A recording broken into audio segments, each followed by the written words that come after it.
Hey everybody, this is Jeff from Build an Aquarium Workshop, and we wanted to end this year with a video. A new tank that we had set up. I'll show it to you now. It is a third reef tank. It's a 14-gallon rimless cube with a lid, and it just houses some soft corals. The tank has been set up though for, I think, at least 5 months. For now, we got something that was desperately needed for this tank. This tank runs on a power head. It's just easy soft corals and some rock, and it really, and a basic light. It's like one of those $40 lights just with the blue and white, and that's it. It doesn't ramp up, ramp down, nothing like that. But this skimmer I found online on Amazon. So we got the box, and here we go. And inside of it is this nano skimmer. And there are quite a few around. I didn't see a video on this one, so we want to do this one for you. And there you go. That's the skimmer right there. And I have pre-opened it, make sure everything was fine. It is by IOAOI protein skimmer. They have those little tiny pumps, and I'll give you the stats. But for now, let's go ahead and look at the skimmer and show you how to put this one together. It's the Nano50D. So that's what this one is. All right, so let's go ahead and take a look at it.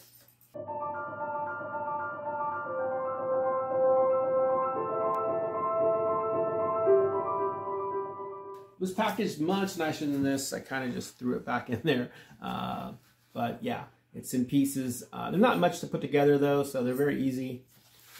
You have an instruction booklet that it comes with, thankfully, like a quick start guide. And it's in a couple different languages. And then you have the main skimmer right here. And actually this came separate from it. The little vice grip, this is to grip onto the aquarium. And just a special note there, this can only go on rimless aquariums, so it's not designed for tanks with rims on it. So there you go, you just go ahead and take this out. Just to show you that this right here just came off. It's actually vice grip there. Okay, so it came like this. You have the separate piece there, and then we have the main body with a little tiny pump that you see there. Okay, and this also came separate from it as well. So there's the actual outlet for the pump, and that just goes like that. You'll see our line's going to go in there, and then this piece came separate. The collection tray, and these. We're gonna have to fine tune this skimmer, as most skimmers. If you've had skimmers before, you've seen my other videos on 2 hang-on skimmers that I have. This one is different because this one's gonna sit inside, so it's a hang-on. But unlike the other 2 hang-ons that I had, the Blue Ocean protein skimmer and the Backpack 2, this is gonna sit inside the aquarium, so we're gonna have to allow for a little bit of space. And so here we go. So this is body of the skimmer, as well as the collection tray. And there's nothing in the instructions, and since nobody's made a video, there's nothing on this, but I'm gonna guess that this right here, this little rubber piece comes off, is for overflow. Here we go. So you're just gonna go ahead, and before we put this together, we're gonna go ahead and slide this on. And again, that's to hang it. We'll go ahead and put that back into it, and we'll tighten it. You got a lot of little adjustments on this protein skimmer. So you got the one on the hanger that hangs onto the rim of your tank. Okay, you can do that. Tighten it. This also twists as well. As you can see, there's holes at the bottom. And then we have next. This is the main air injection tube. Here is how you can adjust it right here. It's like a little valve. And so this, according to the instructions, goes right here. So you're going to see there's that line, and that just goes on it. You just got to push it on. It's very easy. And then there is this little piece right here. Okay, that's where this is going to go ahead and go on to hold it. It's going to look like that. So very cool. And again, we'll put it in the aquarium and show it to you there. And then we have the power. This is the AC power adapter that plugs into the pump to keep it running. So it is a Venturi style skimmer. And there we go. So it's got a long line. Thankfully, we're going to need this long line. See what this aquarium is. And so it's giving you a really long line here as well. And one here as well. So this, I don't know, I didn't measure it how far it can go, but it looks like several feet away, which is always a bonus. And then we just plug it in here. And then, of course, we're going to plug that into our outlet. So one other thing I want to show you is there is a water line. So this is where the skimmer we're going to start out with. It's right here, this big label there. It looks like the little rippling wave. That is where the skimmer has to sit, so where the water has to be, excuse me. So we have that adjustment. We have this adjustment on the air injection nozzle as well. And we also have one more that might not be obvious to you, which is these holes at the bottom. That's this thing can be twisted. So there's holes there, 3 holes, and holes down below. And so when you twist it, that's another adjustment for water flow. So, okay. And there is one last thing that came with it that it doesn't talk about. The piece right here that they don't explain. An overflow. And it would make sense that it'd be nice to have an overflow. And this would go in there, and it does have a valve on it as well. So that's going to be my guess. I've seen that the comments on the skimmer is such that these can overflow. Now we know that the collection trays can overflow if you go away for prolonged periods of time to start skimming a lot, or even if it doesn't skim a lot. Sometimes you get a lot of that the foam in there, and it starts pushing these lids off, and all of a sudden it's dripping out. And so I've seen the comments on overflows, so that's probably perhaps why there is this. Now where this is going to go into, you could probably keep a little collection tray below, a little bucket of some sort. All right, let's go ahead and get this in the tank, and we'll go ahead and show you the tank as well. All right, here's our little tank here, and you can see it's a little rimless cube by Aquarium. So here we go, and you can see we're having nutrient problems, pollution problems, whatever you want to call it. We've had red algae problems, we've had some brown algae problems, and we really do need the skimmer. The skimmer is going to really help reduce the amount of algae by skimming really any organic matter as it breaks down. So, you know, especially now, we have a fish in this tank. He is hiding in this little cave here, as you can't see, but it's a purple firefish. So now we're feeding the tank, so now the pollution is going to be even worse.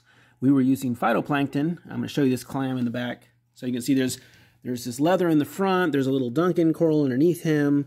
There's a frilly mushroom. He's on the rock. It's hard to see. A couple of zoanthids. There's a couple of rock anemones in here as well. And there is this really beautiful clam who is doing very well, loves it. I believe it's a Durasa clam.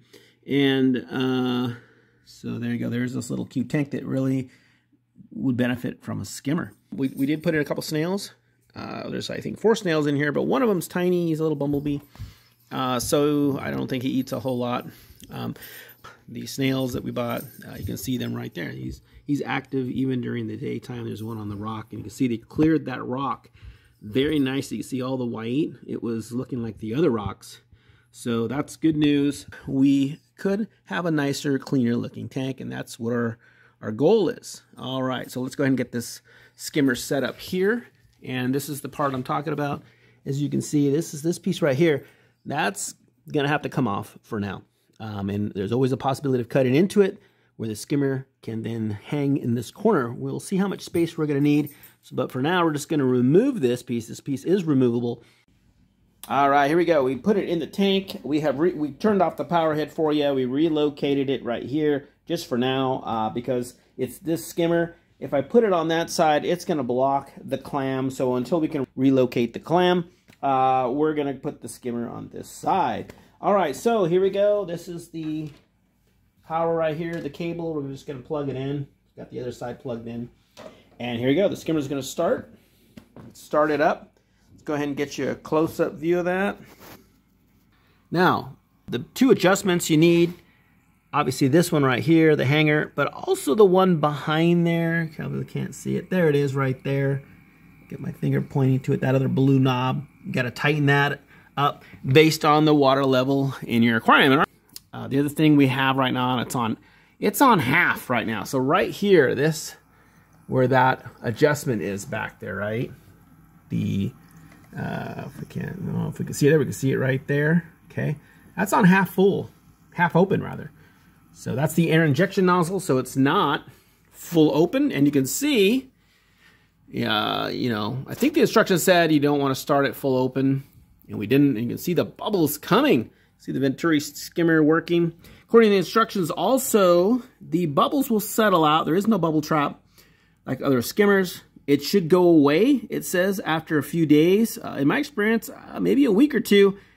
Bad news is when we're running this skimmer just to break in, the break-in period, when we put that power head on, bubbles are going to shoot everywhere into the tank. They're already kind of going everywhere into this tank, as you can see.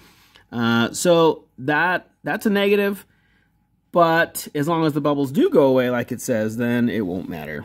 And that's true of a lot of skimmers. Even the other hang-on skimmers have that problem. So, okay, here we go. And of course, if we needed to adjust down the air injection, we can. That will probably help a little bit as well with these bubbles. You know, this is what we're talking about by making adjustments on this, on any skimmer, for that matter, no matter what, even if it sits in a sump. So, okay, so we're not skimming anything yet because it just plugged in, and, you know, it takes time. You know, you keep a track of it. If we run it, we keep track of it from day to day and see it skim, and we'll want to show you that as well. But this video, we'll probably do that in part 2. Part 1 is just getting the skimmer, getting it set up. And, oh, the other adjustment we could probably do right now, is down here by twisting it. It said we could also adjust the skimmer, so we could try that too. It says you're supposed to start full closed. I don't even remember what I did because let's see. I'm going to guess that is, oh, there it goes. Yeah, woo, we don't want to do that. Okay, so you see, and it did notate that. So there's another big adjustment. If we turn it too far, the water just shoots straight up, and you see the collection tray. It was going to overflow if I hadn't turned it back counterclockwise. So turning it clockwise, be very, very careful, or you will overflow this thing, and they'll have water everywhere. And that would be a big bummer. I'm going to slowly adjust it and see. So there you have it. So really, don't worry so much. Get the water level right, and then you can see that by turning this is really going to allow, and also the air injection. Okay, so those are probably going to, my guess, just looking at the skimmer, those are going to be the two biggest things to go ahead and start skimming. I'm going to go ahead and empty this collection tray out. So I think that's going to do it for this video, and we got to do follow-up. So we're going to wait and see how long it takes for this skimmer to two things. One, the bubbles to go out, to stop. All these bubbles you see that are coming from the tank here. See all those bubbles? We don't want that. That's bad. And the other thing we're going to take that we want to look for is, of course, that this is skimming, and that you see the collection tray has some nice dark liquid in it, stinky liquid. All right, hope you liked the video. If you did, give us a thumbs up. You want to see more? We're here for you. Go ahead and feel free to subscribe to our channel, and we will see you in the follow-up video. Thanks, everybody. Have a great day, and a Happy New Year.